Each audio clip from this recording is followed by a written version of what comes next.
dan bahayanya apa. Dan menurutku kalau dari kamu sempat bilang Gen Z start baca buku juga, I think itu sesuatu yang tidak diprediksi oleh Jonathan Haidt gitu. Karena prediksinya dia kayaknya nih generasi kalau nggak diperbaiki sekarang akan makin attention span-nya makin jelek, akan makin banyak ADHD. Ada masa-masa di mana aku tuh cuma scrolling aja dan capek banget scrolling. Lu ada di fase itu berarti, Mas? Oke. Aku ada di fase nontonin orang live TikTok jual bakpia. Sumpah, nonton orang jualan bakpia juara 1 loh. Sumpah, oh ada rasa ini sekarang, sumpah. Dan kayak travel cerita, aku tuh menikmati sekali public transport yang ada di Jakarta. Terima kasih Anies Baswedan, terima kasih Jokowi, terima kasih Pramono Anung lah. Terima kasih Pramono. Terima kasih siapapun gubernur Jakarta yang aku nggak disebut. Sesimpel kayak misalnya kamu punya kebiasaan, aku setiap pagi itu pasti aku ngantri makan di sini gitu. Lah ngantri itu kan pasti buang-buang waktu ya. Setuju. Berapa kali kita ngantri, satu kita scrolling gitu kan. Ya udah ganti aja pakai buku. Ketika kita mau baca buku untuk mendapatkan ilmu, capek. Beneran capek. Membacalah karena itu adalah pengalaman aja. Salah satu bintang tamu yang aku undang di klub buku aku adalah Siskae. Siskae baca buku, Bang. Iya, Bro, baca buku. Siskae loh baca buku. Lalu bercerita dia baca, Bro.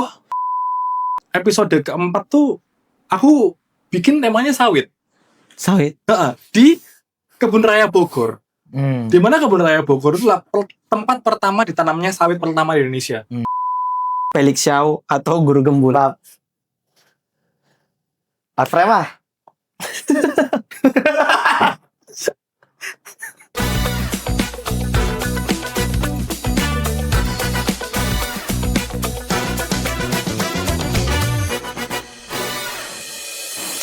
Oke, selamat datang di Produktif Hangout. Mantap. Selamat ulang tahun. Terima kasih. Selamat ulang tahun, Gi. Aku baru tahu ada acaranya namanya Produktif Hangout.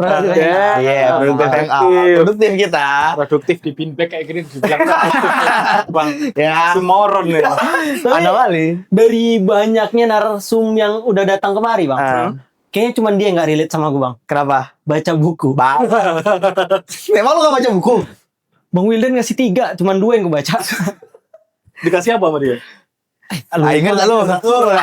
Yang dikasih aja Pak. Bahkan lupa. Tapi kamu ingat gak ngasih apa ke dia? Enggak, Bang Wildan yang ngasih. Wildan. Yang tadi. Covernya topi, apa ya? Sick things gitu. Topi miring. 6 pemikiran. Iya, topi miring. 6 pemikiran itu. Topi miring apa? Berpikir kreatif lah. Gitu-gitu. Pokoknya tentang berpikir gitu. Thinking head. Terus sekarang saya disuruh berdiskusi dengan ChatGPT aja deh. Pas. Udah nyerah.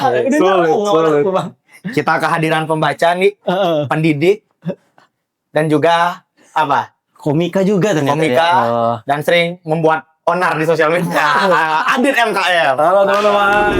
Di sini kalian sebagai karyawannya Panji ya, sebagai kerabatnya Panji, karyawannya Panji, pernah ada momen hilang respect sama Panji nggak?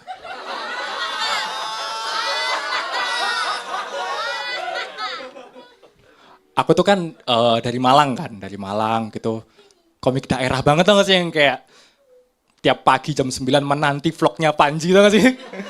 Kayak, inspirasi apa lagi yang akan diberikan orang ini padaku? Sedikit lebih beda. Halo. Thank you loh Mas Adit udah mau datang ke podcast UMKM ini, Mas. Terima kasih sudah ditunjukin rumah politisi ini. Jangan di Rumah warga biasa. Tapi percaya loh, Bang, walaupun kita sama-sama komika, yang pengen ngundang Abang kemari itu bukan aku. Siapa? Yang nyaranin juga bukan aku. Iya. Tapi dia dan Mas Wildan. Karena ngelihat konten Abang bikin buku. Bukan bahas buku. Karena kamu nggak baca buku soalnya. Iya kan. Kenapa kamu nggak baca buku? Ada makanya jadi yang nanya. Tapi aku Tapi aku TTS. Main TTS. Teka-teki siram main aja. Lengkap tuh, koleksi TTS Kompas lengkap kamu. Enggak juga sih. Pokoknya yang gambar seksi-seksi itu. Oh bukan. Yang TTS lawak. Yang di warung-warung. Intinya tuh gue mengidolakan orang tuh simpel, Gi. Kenapa? Dia pembaca, jago berkomedi. Oke. Selain Mas Panji Pragiwaksono, hal itu gue lihat ada di Adit MKM. Tapi salah satu buku yang membuat aku akhirnya terjun ke baca buku juga buku rekomendasi Panji loh. Apa? Nasionalisme. Persisten. Ada yang baca persisten. Aku baca lagi persisten. Enggak. Enggak, ini aku tahu karena nggak relate aja ya. Iya. Persisten itu ceritanya Panji juru bicara kalau nggak salah. Jadi dia mendokumentasikan perjalanannya dia juru bicara. Tapi bukan itu yang bikin aku baca buku Panji itu waktu itu sempat bikin konten kayak entah 5 buku yang mengubah hidupnya dia atau apa. Pokoknya salah satu bukunya adalah judulnya The Righteous Mind dari Jonathan Haidt. Pernah baca nggak? Jonathan Haidt, pernah. The Righteous Mind. Iya, pernah. Nah, Anxious Generation kan salah satu bukunya yang lain kan. Yang terbaru. Ya. Aku kasih tahu kamu akan tertarik baca buku ini. Ini aku catat ya. Kasih tahu Mas. The Righteous Mind itu kalau di dalam judul bahasa Indonesianya itu ada tagline-nya. Mengapa orang-orang baik terpecah karena politik dan agama? Fix gara-gara aku lihat buku itu di Gramet. Tagline-nya menarik, aku baca dan sekarang aku jadi ngerti kenapa. Yaitu kenapa orang-orang gampang terpecah karena masalah politik, masalah agama. Dan sekarang aku bisa menjadi orang yang lebih moderat lah untuk melihat konflik-konflik antar politik dan antar agama ini. Ketika orang-orang rame, dan kayak tadi kita ngobrol off air, kita udah menganalisis ya kenapa kok sebuah konten bisa rame. Ya, gitu kan. Benar. Salah satunya ya juga dibahas di buku itu bagaimana orang itu melihat sesuatu pasti emosinya duluan. Jadi konten-konten yang emosional itu pasti ngangkat. Ya. Kamu tadi bilang kayak aku udah nggak mau Mas untuk ngasih label diriku sebagai orang cacat pertama yang naik gunung. Tapi tagline orang cacat pertama yang naik gunung itu emosional. Ya. Bikin orang merasa anjir kalau cacat aja bisa naik gunung kenapa aku enggak? Kalau cacat aja bisa begini kenapa aku enggak? Orang-orang cacat lainnya juga terinspirasi sama halnya seperti kamu dulu terinspirasi oleh Dani Aditya. Iya. Jadi nggak bisa dipungkiri bahwa konten-konten Anda naik pun juga karena ada sentimen emosionalnya.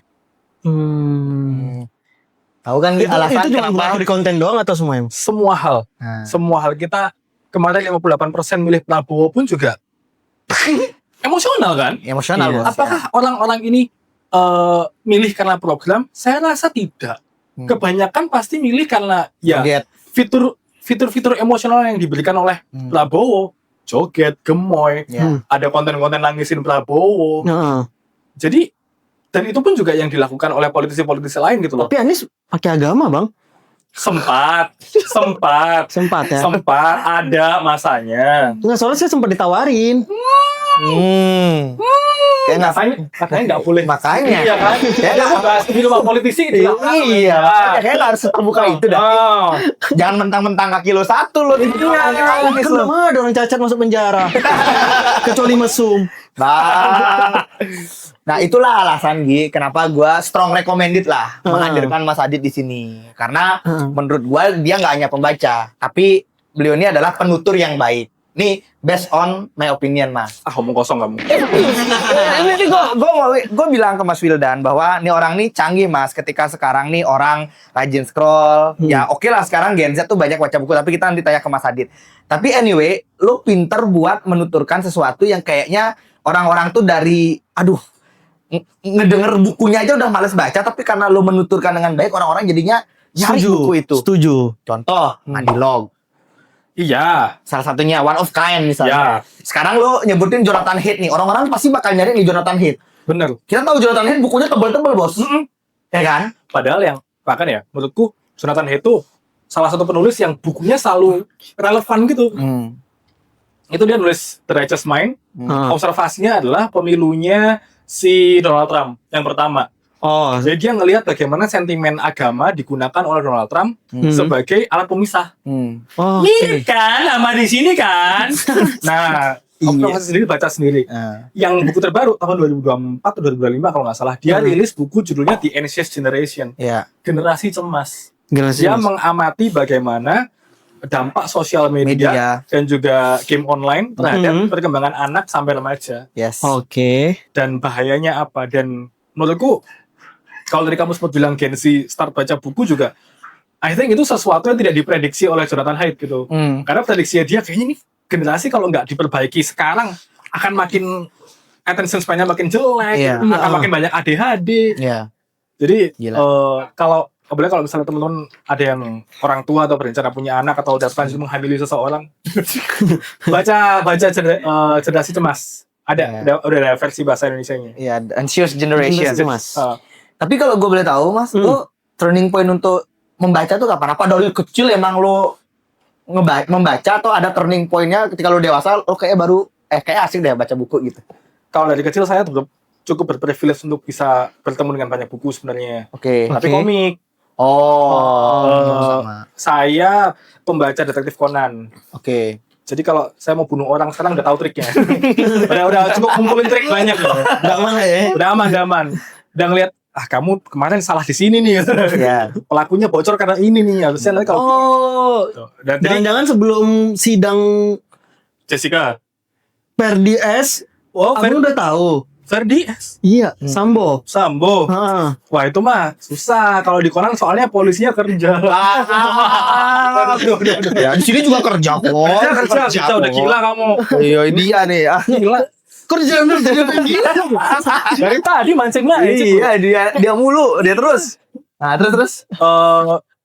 Terus baca Asterix, Tintin. Heeh. Tapi seperti mungkin kebanyakan orang juga pas kuliah, SMA gitu nggak bersentuhan dengan buku bacaan lagi. Sampai akhirnya ke Jakarta, dari Malang ke Jakarta, aku tinggal di BSD, kantorku di Jakarta, kayak dari aku ceritain. Akhirnya kan aku harus commute ya. Dari BSD ke Jakarta, ke kantorku tuh ke Sudirman, kurang lebih aku akan habis satu kali berjalan 1,5 jam. Oke. PP berarti kan 3 jam lah ya sehari. Ada masa-masa di mana aku tuh cuma scrolling aja dan capek banget scrolling. Lu ada di fase itu berarti, Mas? Oke. Aku ada di fase nontonin orang live TikTok jual bakpia. Sumpah, nonton orang jualan bakpia juara 1 loh. Sumpah, ada rasa ini sekarang sumpah. Jadi tahu ya? Jadi tahu. Jadi kalau ke Jogja aku mau coba nangin rasa ini gitu. Nonton orang live main game PS1. Gila loh, sampai tamat loh orang main Suikoden aku ikutin loh. Tapi itu bukannya memang masalah besar sekarang. Kayak aku jujur loh. Screen time ku itu bisa sampai 9-10 jam Bang per hari.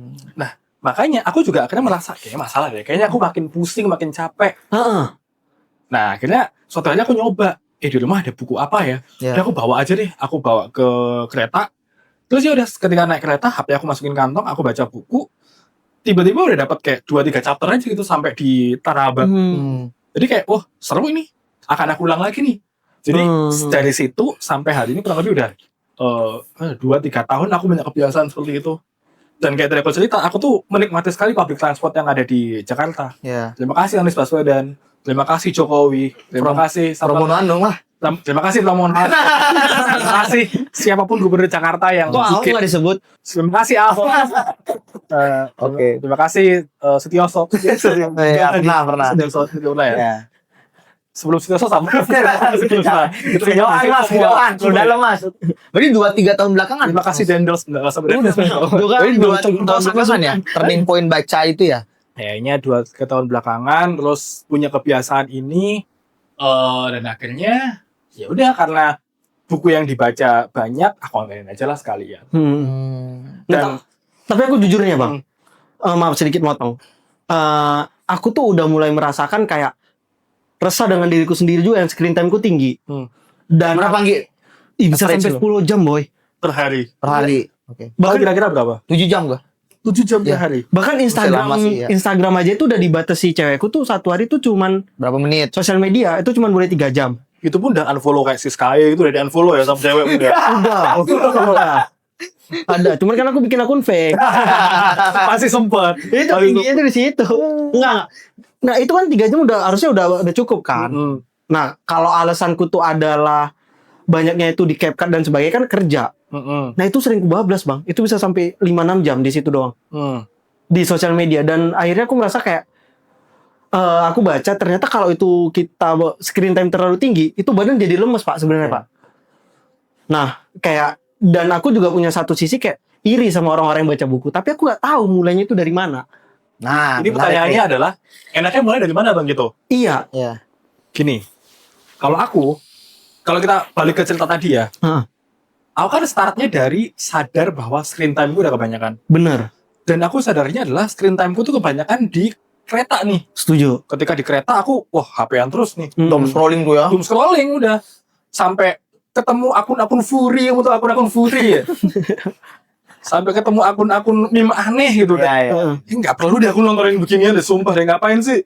Aku sampai tahu kalau dulu Soekarno pernah cosplay jadi cewek itu aku deket-deket doom scrolling, ngapain aku tahu info ini. Ini info buat apa? Dari situ akhirnya aku sadar bahwa ada waktu nih sebenarnya ketika aku di kereta. Ini andaikan waktu ini aku tuker pakai baca buku kayaknya lebih produktif deh. Sejujurnya kalau aku nanti udah di rumah, aku udah nggak baca buku lagi. Serius? Serius. Sampai Jadi, sekarang? Iya. Jadi aku tuh baca buku hanya di kereta. And that's it. Cuman karena seminggu itu kayak ya minimal aku ada 6-10 jam di kereta kan. Ya bayangin 6-10 jam, kalau satu novel aja mungkin 4 jam, ya seminggu aku bisa baca 2 novel. Iya kan? Iya. Buku setebel yang tadi aku bawa tuh, aku lagi bawa buku Conscious Capitalism segini, prediksiku tuh seminggu habis. Seminggu ya? Iya, karena kan ya tadi kayak seminggu tuh aku commute mungkin akan habis 6-10 jam lah kalau aku sering ke Jakarta. Jadi ya udah cuma di kereta aja. Ketika di rumah aku udah gak baca buku, aku menghabiskan waktu dengan istri dan anjing-anjingku. Ketika di kantor ya aku fokus kerja.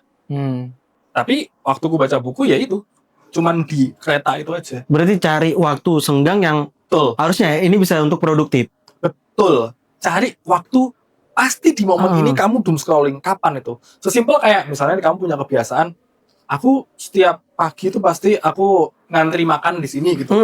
Lah ngantri itu kan pasti buang-buang waktu ya. Setuju. Berapa kali kita ngantri satu kita scrolling gitu kan. Ya udah ganti aja pakai buku. Ketika ngantri kita baca buku. Seminggu 15 menit, setahun kamu 1 buku. Oh iya. Udah. Nggak banyak kan sebenarnya komitmennya kan. Kalau kamu bahkan dulu seminggu kamu cuma spend waktu 15 menit ya seminggu, bukan sehari, seminggu. Kamu 1 tahun 1 buku itu pasti bisa. Oke. Kamu sendiri kan belum tentu 1 tahun baca 1 buku kan. Iya. Nah itu. Iya. Enggak lah. Kalau aku merantau di Jakarta udah habis 3 buku. Udah lah bang. Aku Setahun 1. Udah 2 tahun setengah. Setahun 1,5. Ya nggak apa. Satu udah lebih cepet duluan kan. Bagus. Tapi ya itu, start aja dari buku-buku yang kecil-kecil. Aku punya teman-teman dari Jogja, mereka nerbitin buku-buku klasik gitu yang tipis-tipis kayak Animal Farm, Metamorphosis, gitu-gitu kan tipis-tipis. George Orwell ya. George Orwell. Itu tuh kayaknya 3 jam habis deh buku setipis itu. Kalau 3 jam kita bagi 15 menit, berarti kan 4 kali 3 12 hari lah. Ya. Kalau kamu sehari 15 menit. Tuh. Karena gini bang, ini sebenarnya bukan pembelaan atau ini ya bang, bukan pembelaan atau kayak alasan sih, bukan alasan, tapi ini emang curangku aja. Aku tuh selalu kayak bilang kayak, kau terus baca buku, jadi kalau ada masalah gini-gini update dan sebagainya. Nah aku tuh ada kayak cari ini di sosial media beritanya, abis itu kayak, nah aku tuh nggak terlalu percaya dengan caption kan, aku tuh lebih percaya sama komentar. Nah karena komentar itu tuh pasti punya 2 sisi, mendukung dan menolak. Nah aku cari dulu nih. Nah baru cari berita-berita, baru kubandingkan di ChatGPT dan sebagainya. Nah tapi menurut aku adalah masalah terbesarnya itu adalah bukan aku membacanya bang, tapi aku nggak punya validasi dari ilmu-ilmu sebelumnya. Kalau orang kan udah baca buku udah gini-gini kan, kayak ketika ada masalah, oh aku pernah baca buku ini tuh masalahnya kayak gini. Kayak abang bilang Detektif Conan. Jadi aku tuh tahu kok orang bunuh-bunuhan gimana. Jadi kan karena kan abang udah tahu kan sih. Iya. Jadi kan abang kayak ketika ada pembunuhan, enggak ini dari buku yang gue baca gini nih. Nah sedangkan aku tuh masih nyari kayak di captionnya ini gimana, terus cari di ChatGPT atau cari dari laman-laman berita, dan itu membuat aku jadi kayak HP lagi nih gitu. Kalau aku ya, kalau masalahmu seperti itu kayaknya harus dibenerin dulu ya paradigmanya. Anjay, paradigma, omongannya omong kosong. Nah gini, maksudku ketika kita membaca buku untuk mendapatkan ilmu, capek. Beneran capek. Membacalah karena itu adalah pengalaman aja. Kayak nonton film.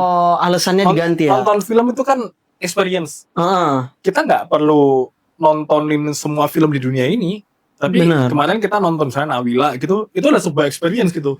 Kita nggak perlu tahu apa yang terjadi secara politis di Surabaya tahun 60. Tapi ya udah, itu adalah sebuah pengalaman yang menarik buat kita selama 2 jam. Duduk tenang di bioskop menyaksikan sebuah karya seni. Aku rasa buku juga harus diperlakukan seperti halnya demikian. Kayak kamu tadi udah bilang kamu capek scrolling. Ya udah, dari 9 jammu itu coba deh, gimana kalau 2 jam itu dikasih ke buku aja. Dan dinikmati aja kamu bersama dengan buku itu. Entah apa yang akan kamu dapatkan.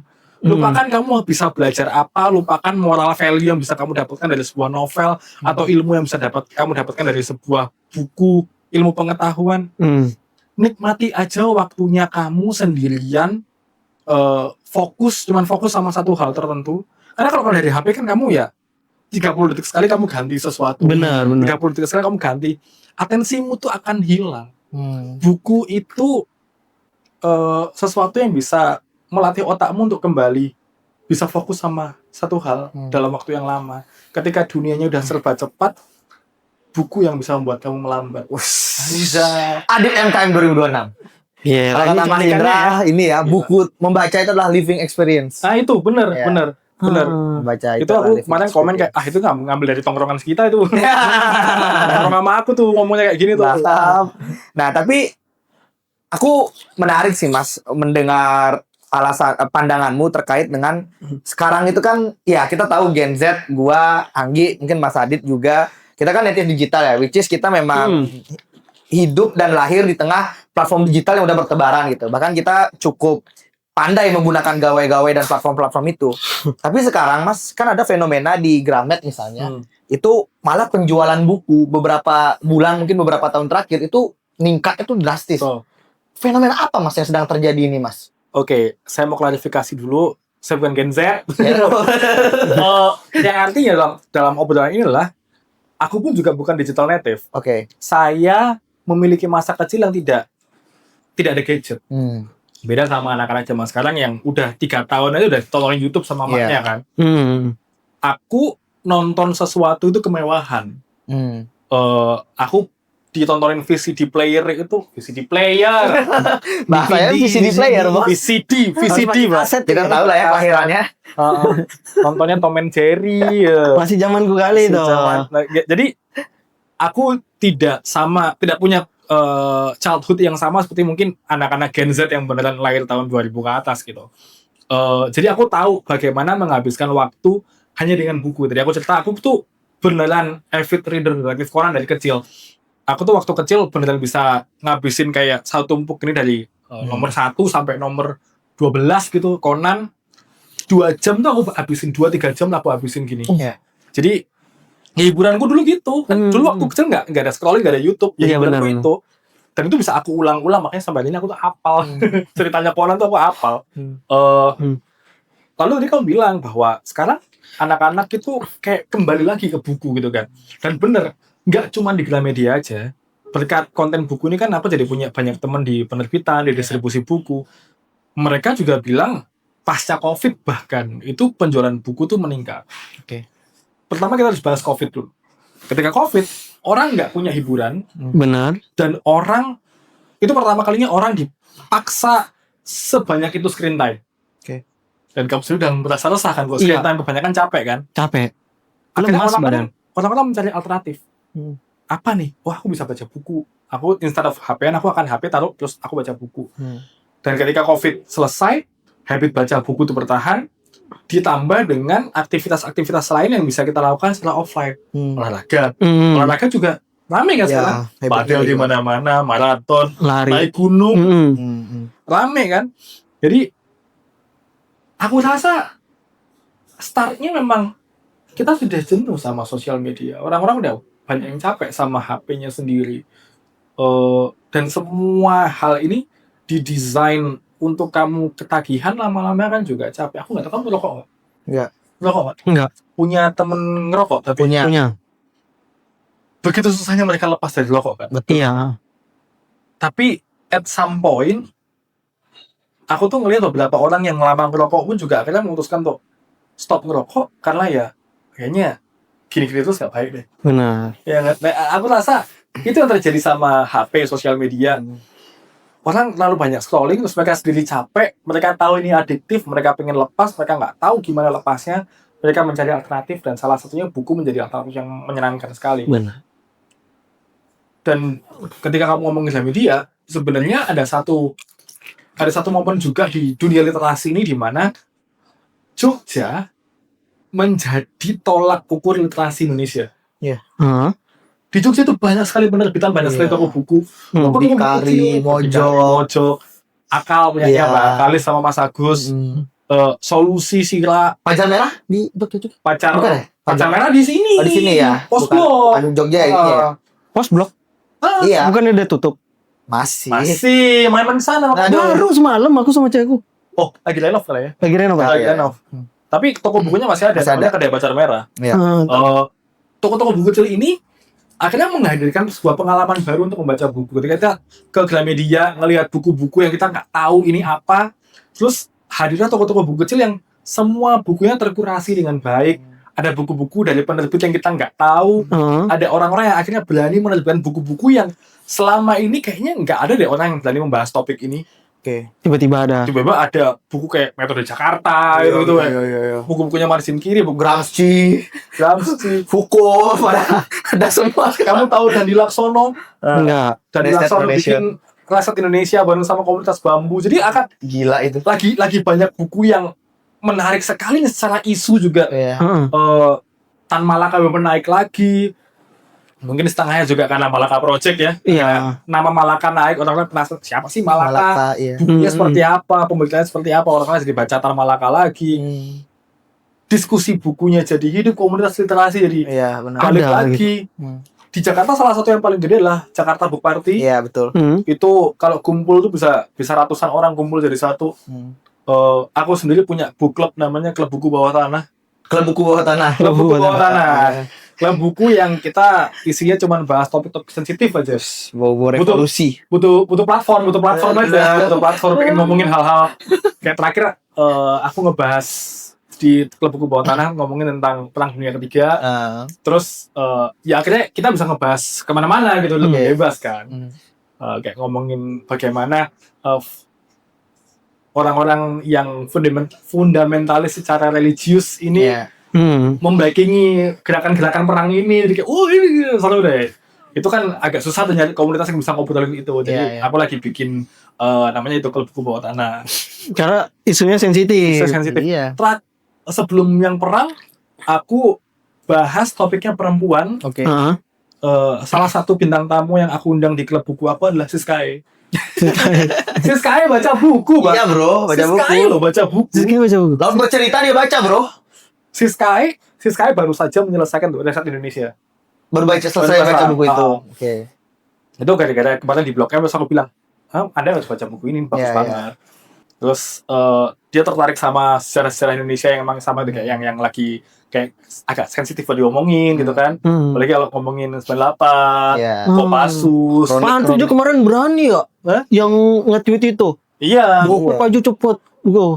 Ya kan itu Gitu. pengalaman pribadi. Pribadi. Pribadi. Tapi perspektif gendernya Siskae kuat, Bos. Betul. Waktu aku ngobrol sama beliau, bacaannya dia banyak filsafat juga. Iya. Banyak filsafat juga. Enggak. Tidak asing dengan pemikiran-pemikiran filsafat lah. Iya. Siskae, seorang bintang bokep itu. Iya. Jadi, menurutku ketika sudah ada Siskae baca buku tuh, aku sekarang ngerasa nggak relevan tau. Kayak, anjir, Siskae lo baca buku, men. Kalian mending lihat dia aja deh. Nah, Follow Siskae, lihat apa yang dia baca, beli. Gitu. iya, benar. Baca juga. Gak usah lihat yang lain lah, dia Iya, aja sama gitu. dia aja kayak maksudku ketika kalian berkaca sama Siskae aja baca buku, kenapa aku enggak ya? Harusnya malu gitu, harusnya malu. Jujur iya ini. Iya kan? Harusnya malu. Berarti dengan penjelasanmu tadi, apa yang disampaikan Han di bukunya Burnout Society itu valid tuh, Mas ya? Aku belum baca lagi. Ya. Belum baca, maaf ya. Oh, serius? Serius, belum baca. Kasih, Bro, Pak. buku di dunia ini banyak. Banyak, ya. Benar, Dan, banyak dan, nih. dan itu salah satu alasan kenapa aku bikin klub buku. Iya. Karena aku tahu mungkin ketika aku mati nanti, aku pun juga nggak bisa menyelesaikan semua buku di dunia ini. Jadi setidaknya kalau aku nggak sempat, ada orang yang bisa menceritakannya ke aku, ada orang yang bisa berbagi sama aku. Iya. Dan aku tahu buku-buku yang aku baca pun juga mungkin nggak nggak siap dibaca oleh orang-orang yang lain gitu loh, karena mungkin terlalu berat juga buat mereka. Emang itu buku apa, Pak? Apa? Emang itu buku apa? Ya sama, buku yang kayak Dance's Generation juga sama menceritakan bahwa masyarakat sekarang tuh udah lelah. Dia ngejelasin lah persis sama apa yang disampaikan Mas Adit. Mas Adit nanti main-main ya. Kita juga punya tuh Mas Wildan tadi inisiasi yang namanya Balai Warga gitu. Jadi kita tenang aja. Tinggal aja di podcast. udah geser, ntar lah kita main. Tapi Mas, pertanyaan selanjutnya adalah kenapa pada akhirnya, ya maksudku kan dulu ada masanya, ini ceritanya Mas Wildan ya dulu ke aku. Dulu ada masanya yang mana perpustakaan di era-eranya dia tuh di era 2008. Ya 2000 sampai 2008 ada masanya di Gramedia, di toko-toko buku, isinya tuh bukunya tuh tentang gerakan, tentang politik. Jadi buku-buku tentang Gramsci, Foucault tuh gampang banget didapat. Tapi ada masa juga di mana buku-buku di Gramedia tuh susah banget nyari buku kayak gitu, tapi yang ada tuh semuanya serba self improvement. Nah, sekarang ini kayaknya turning point untuk balik lagi nih untuk ngebahas buku-buku gerakan tuh banyak lagi ada di muncul lagi ya, Pak? Iya. Ini ada apa sebenarnya nih, Mas? Kenapa pada akhirnya balik lagi gitu? Iya, nih Ada pelaku HAM jadi itu mempengaruhi karena kan orang akhirnya resah ya, kayak kok bisa sih gitu. Ada orang-orang yang akhirnya orang-orang seperti aku yang mengompori bahwa hey, orang-orang yang kalian cintai ini dulunya begini loh, baca deh buku ini, baca deh catatan sejarah ini, baca deh. Kayak aduh, bukunya siapa? Kang Uceng yang kronik Ya, itu kan dibikin sama Muhyiddin M. Dahlan. Ya, beliau arsip. Nah, beliau itu memang pengarsip berita-berita zaman dulu gitu. Gila, jadi keren tuh orang. Dia punya buku judulnya Kronik 98. Iya, benar, dia juga ya. Nah, jadi orang-orang akhirnya rame nih mencari buku-buku seperti ini, kayak pengen tahu emang dulu tuh ada apa sih. Dan kalau kita ngelihat sekarang ya, misalnya kayak ada Andre Yunus Islam Merit Kelas. Sebenarnya pertanyaannya kan, oke, kita protes kayak Andre Yunus disiram, protes kayak Kamisan nggak digubris, protes kayak Sandi Sukron bikin konten ya nggak diapa-apain. Sandi Sukron bagus kontennya. Gila, stand up-nya pun juga gila. Bagus, tapi kan tidak digubris juga gitu. Iya. Pertanyaan kan akhirnya, lalu kita bisa apa? Nah, ketika pertanyaan itu muncul, ya akhirnya kita balik lagi ke pemikiran-pemikiran filsuf zaman dulu. Bakunin ngomong apa? Bakunin. Sorry. Tiba-tiba Bakunin. Maaf, Gak apa-apa. Nanti kalau kamu udah ngerti Bakunin siapa dan idenya seperti apa, kamu akan ketawa sama tadi. Siap. Wah, sih lucu juga gitu. Gak apa, ketawa di delay aja, Bapak. Nanti. Ketika kamu udah terpapar sama apa yang kami konsumsi, kamu lucu juga ini komedi tahun 2026 ini. Maaf. Jadi ya wajar kalau akhirnya hal-hal seperti ini muncul ke permukaan. Karena gerakannya emang gede sekali. Dan saya merasa beruntung saya ikut termasuk dalam orang-orang yang meramaikan bacaan-bacaan yang mungkin belum ramai ini. Oke. Karena masih banyak hal yang perlu dibahas loh, Pak. Kayak misalnya sekarang nih dunia lagi gencar-gencarnya sama AI. Benar. Tapi pembahasan tentang AI itu masih belum rame di Indonesia. Masih belum banyak nih, masih mentok di kita kalau ke ChatGPT ngepromnya apa ya? Ngepromnya. Kita nggak ngomongin regulasinya gimana. Bahaya kali, Bang. Iya kan? Terus kayak ke depannya ini masa depan manusia bakal kayak gimana, pekerjaan bakal kayak gimana, nggak ada yang ngomongin ini gitu loh. Setelah kenapa saya menulis buku judulnya masa depan yang belum bicarakan. Itu buku pertamamu ya? Gitu. Buku yang disukai Mas Rido. Dan itu temanya ngomongin AI sebenarnya. Potensi AI bakal kayak gimana dan ini kita bisa manfaatkannya atau tidak. Tapi yang bahaya banget, Bang. Udah mulai kerasa ya? Udah mulai kerasa. Kalau aku tuh udah mulai kerasa. Kayak orang jadi nggak nikmati prosesnya. Nih kayak dulu nih kita kalau mau naik gunung banget, Pak, cari konten video foto yang bagus, itu murni harus bangun jam 5, paling lama jam 6. Kita lihat awannya dan sebagainya. Dan kita tuh bener-bener, aku nggak tahu ya ini effort ngebaca atau enggak, tapi menurut aku itu adalah salah satu yang perlu diketahui juga. Kayak kita tuh ngecek BMKG tuh bener-bener kayak seminggu, Pak. Nah, orang sekarang foto asal-asalan aja, tinggal ganti prompt. Dan Bagus. fotonya naik banget. Brand masuk, kataku. Ini effortnya kan nggak ada ya. Sebenarnya lebih parah lagi tahu efeknya di kamu. Apa? Ada satu istilah di Hmm. dunia pendidikan namanya itu cognitive offloading. Oke. Cognitive offloading itu adalah ketika kamu berpikir itu udah nggak pakai otakmu lagi. Ah, Mikir itu udah AI tolong pikirkan ini untuk aku. ah. Kayak kamu punya pemikiran nih, kalau misalnya aku mau bikin caption nih, Brief AI lah gitu ya. AI bikinin brief, AI bikinin ini. Akhirnya kamu nggak berpikir sendiri, lama-lama otakmu tuh tumpul. Oke. Ketika otakmu tuh tumpul, kamu menjadi lebih bodoh dan AI yang makin lebih pintar. Siap nggak kamu berbagi kehidupan bersama dengan sebuah entitas yang lebih pintar daripada kamu? Sekarang kamu sama monyet aja nih. Kalau saya kan bisa evolusi ya. Iya. Saya kan bisa evolusi nih. Nah, kamu sama simpanse aja, sama bonobo, sama oa Jawa, kamu bisa semena-mena gitu. Karena mereka lebih bodoh daripada kita, mereka nggak bisa Iya. mikir. Suatu hari ketika AI udah makin canggih, udah makin pinter, kamunya makin bodoh, apa nggak kamu yang dikendalikan sama AI? Apa nggak kamu yang dilawan semena-mena sama AI? Wih, Itu sebenarnya nggak pernah diobrolin sama orang kan. bener. Nah, kalau kamu tertarik sama isu ini, pengen baca buku yang lebih tebel lagi, ada bukunya Yuval judulnya Nexus. Ya, Nexus itu buku yang ngebedah kira-kira ke depan potensi AI bakal kayak seperti gimana. apa? Terus apa efeknya AI buat demokrasi kita? Oke. Tahu nggak waktu pemilunya Donald Trump, Hah? kurang lebih 60%-an tweet yang diproduksi itu sudah dari AI semua. Jadi AI ketemu AI gitu. Oh, berasa buzzer ya. Ya, buzzernya udah AI.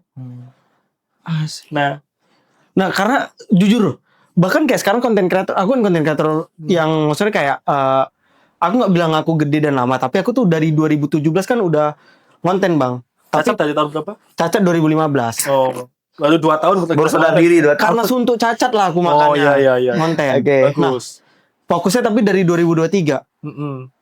Nah, dan itu kan ngebuat aku kayak bener-bener harus ngeliat Instagram banget, ini yang bagus apa ini, Bang.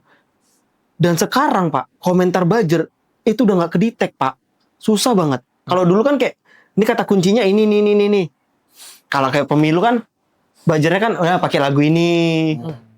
Nah, terus kayak kata kuncinya nangis nih gini gitu. Nah, sekarang tuh kata kunci beda banget. Oke. Jadi kayak tapi akun sebulan 2 bulan yang lalu. Dan kayak ya anjir nih makin gak kebaca gitu. Mantap lah. Mas Adit. Keren. Apa? Menutup podcast dengan jalan buntu ya? Enggak, belum menutup. Karena buku yang selain Nexus tuh yang bagus tuh, lo pernah baca ini gak sih, Mas? Everybody Lies. Gue lupa tapi penulisnya siapa. Belum. Nah, itu juga bagus tuh, ngejelasin tentang gimana AI bekerja, gimana sebenarnya teknologi ini adalah kebohongan besar, teknologisme. Wah, itu ada satu premis yang menurut gua bagus di buku itu. Dia bilang, kalian tahu nggak siapa orang yang paling kalian percaya di dunia ini?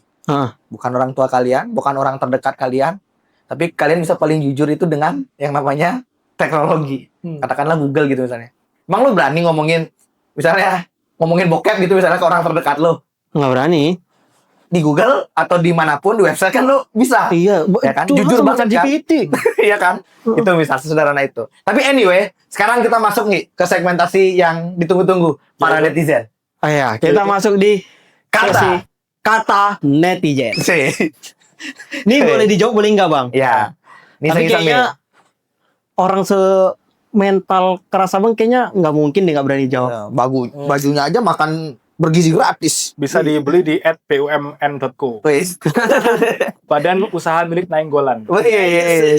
Bagus sama Punya kawan aku ini. Oke. Lanjut Gi. Yang pertama nih ada komentar terbaru dari postingan abang yang ngebahas tentang apa gitulah. Jadi komentar tuh ada bilang kayak Anda sendiri sih itu keluar dari mulut Anda tentang pria sawit. Nah di sini pertanyaannya, emang pria sawit itu siapa, Mas? Nah, Kata netizen, Yajid yang bilang. kata netizen. Pria sawit itu siapa, Mas? Sebenarnya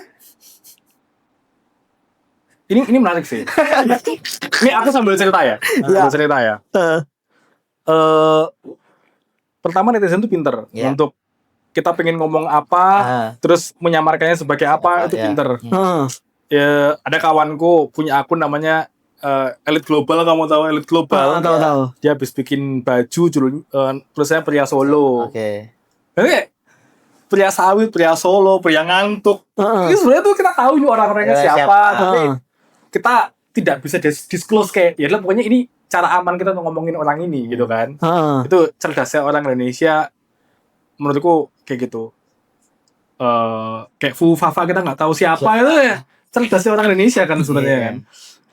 Tapi yang menarik dari sawit adalah ketika aku bilang aku punya klub buku bawah tanah, episode keempat tuh aku bikin temanya sawit. Sawit. Di Kebun Raya Bogor. Di mana Kebun Raya Bogor itu tempat pertama ditanamnya sawit pertama di Indonesia. Oh iya. Iya.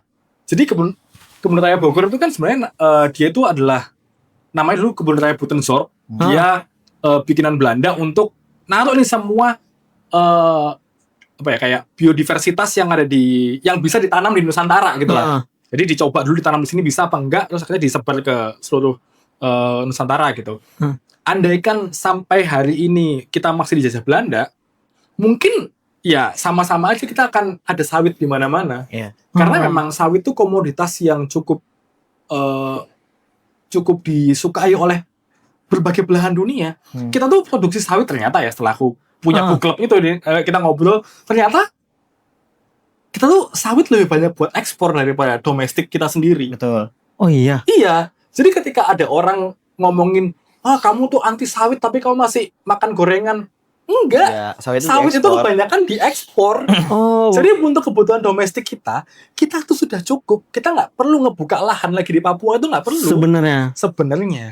Tapi kan karena lagi-lagi ada kepentingan, kapitalisme, dan juga yang di-backing oleh negara. Nah ini akhirnya kita punya kebun sawit di mana-mana. Oke.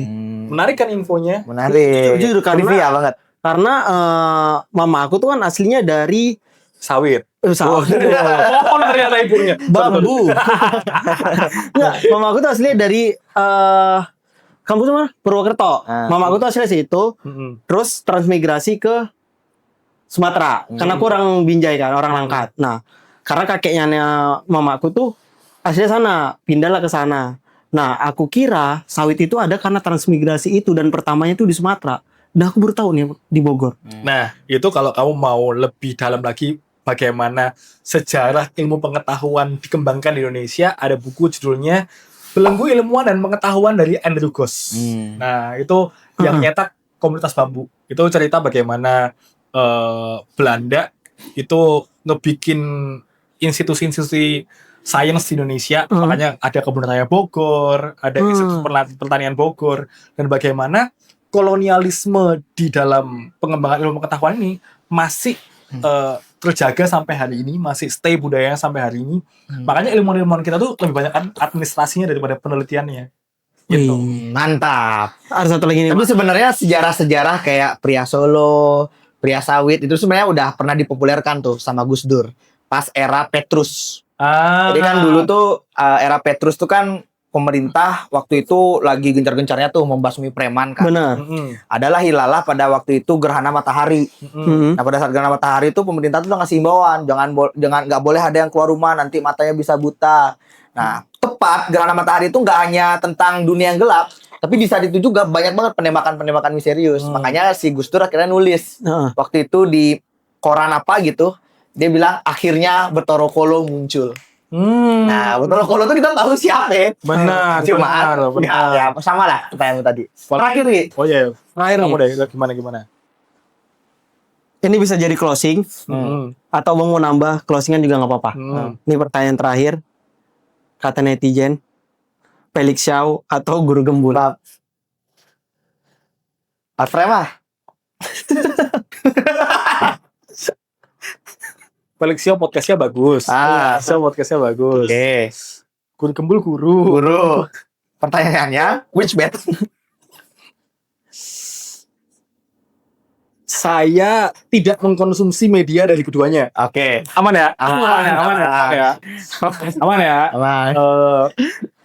Belum ada buku-buku dari kedua beliau ini yang saya baca. Oke. Aman ya? Aman. Aman ya? Aman. Tapi kalau teman-teman tertarik sama kenapa kita bisa suka sama tokoh-tokoh seperti mereka, ada satu buku bagus banget, judulnya Ratu Adil dari Sindunata. Iya. Itu kalian akan ngelihat bagaimana memang orang-orang kita ini mudah sekali mengidolakan seseorang. Oke. Nah, dan nggak cuman Felix Xiao dan Guru Gembul ya. Misalnya sekarang ada tokoh kayak Ferry Irwandi. Ya. Dulu mungkin kita mengidolakan Panji, mungkin sampai sekarang gitu kan. Kayak ada orang-orang yang, oh ini kalau aku politik nih aku akan dengerin Panji nih. Iya. Nah, figur-figur seperti ini itu wajar muncul di tempat-tempat di mana negara itu tidak adil. Oke. Karena orang akhirnya mencari sosok yang bisa menyelamatkan mereka. Seakan-akan menjadi ratu adilnya mereka. Nah, aku melihat baik itu Felix Xiao, Guru Gembul, Ferry Irwandi, Panji, dan mungkin tokoh-tokoh yang lain yang sejenis ya, yang memberikan penjelasan akan apa sih yang sebenarnya terjadi di dunia ini. Itu sangat menarik buat masyarakat karena memang masyarakat tuh butuh justifikasi. Kenapa ya? Kenapa nasibku nggak enak ya? Kenapa negaraku nggak adil ya? Kenapa penegakan hukum kayak sampah ya? Orang-orang ini akhirnya menjadi appealing. Mungkin juga buat beberapa netizen, aku orang itu gitu. Mungkin buat beberapa orang, akulah orang itu. Akulah ratu adilnya mereka mungkin. Tapi ya, perasaan ini muncul lagi-lagi bukan karena orangnya ini salah, si Guru Gembul atau Felix Xiao atau Panjinya salah, tapi karena masyarakat kita ini sebegitu butuh harapannya sehingga mereka mau menekohkan seseorang dalam hidup mereka. Makanya fansnya mereka bisa semilitan itu. Iya. Full daging bersama Adit MKL. Makasih, Mas Adit, luar biasa. Kalian menghindari pertanyaan Felix Xiao dan Guru Gembul tadi. Aman ya teman-teman ya? Aman. Thank you ya, Mas Adit. Terima kasih, Lagi terima kasih, ulang tahun Mas Adit. Terima kasih. Semoga gerakan literasi Indonesia semakin berjaya. Amin.